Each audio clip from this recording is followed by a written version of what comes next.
Alright, well, this is the 2012 Hyundai Veloster. I guess you call it base, no backup camera, but the switch and the lock need to be replaced. It might be hard to tell, but the switch, all the rubber coating is worn off. It's a little finicky, and sometimes it will lock and sometimes it won't, just kind of depending on the day of the week. So what I did is, from eBay, I ordered a new latch and a new switch, and I'm going to be swapping those in. You can find both pieces for less, combined, shipped for less than 50 bucks. The switch itself was under $10. I've seen them as low as $5.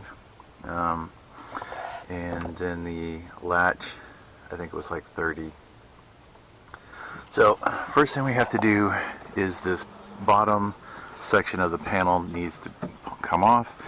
It's held in with clips, little plastic deals, and 9 times out of 10 you're going to break a few of them, so just be aware of that.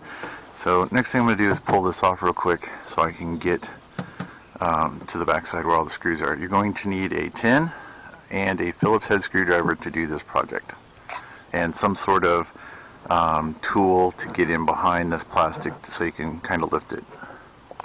Alright, and just like that I got it out. I used, wherever I threw it, right here, I used one of these panel tools, and I did pretty good.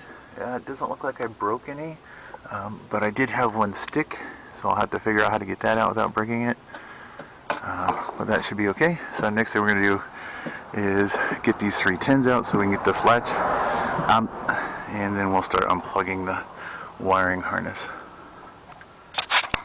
Alright, so I unplugged the latch, pulled the 3 tins and dropped it out. Here is my old one. Here's my new one. The other thing I was looking into was possibly installing a factory backup camera on this car. Didn't come with it, but I do have, wherever I just threw it, I do have a backup camera wiring harness from another car. This would allow you to use the factory harness, but one thing I noticed is the main harness that goes back into the car only has enough connectors to do this particular setup. Now I do have this other cable, but I don't know if the plug is different up here, and I don't really feel like tearing that much of the car into it because it's not that big a deal to me. So the next thing I'm going to do is I'm going to unplug this guy. This is the switch, and then we're going to take these, I think there's 3.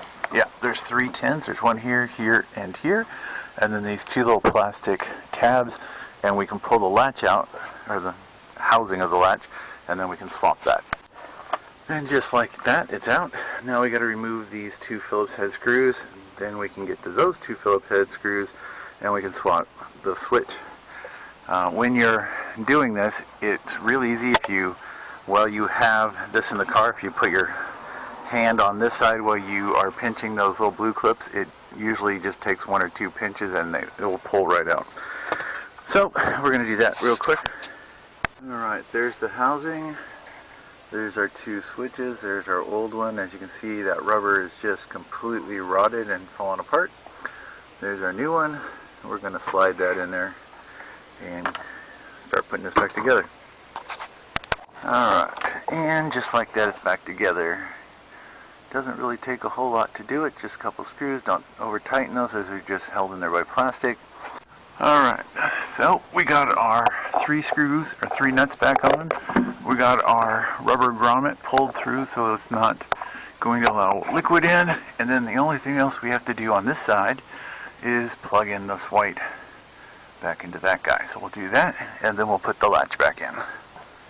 Right, the new switch is in place, and the only thing we have left now to do is plug in our connector.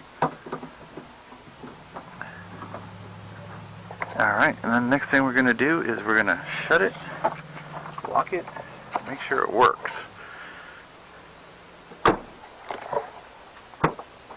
Well, that part works. The latchy part works.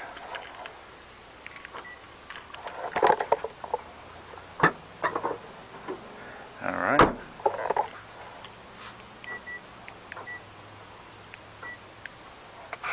Alright.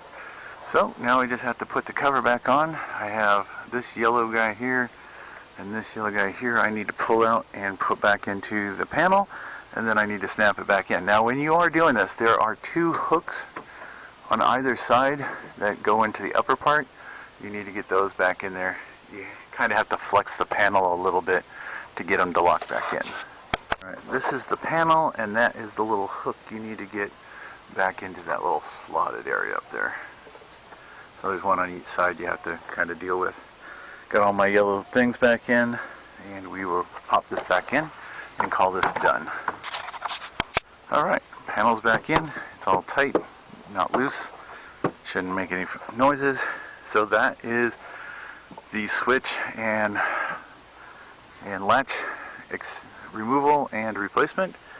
Took about 15 minutes.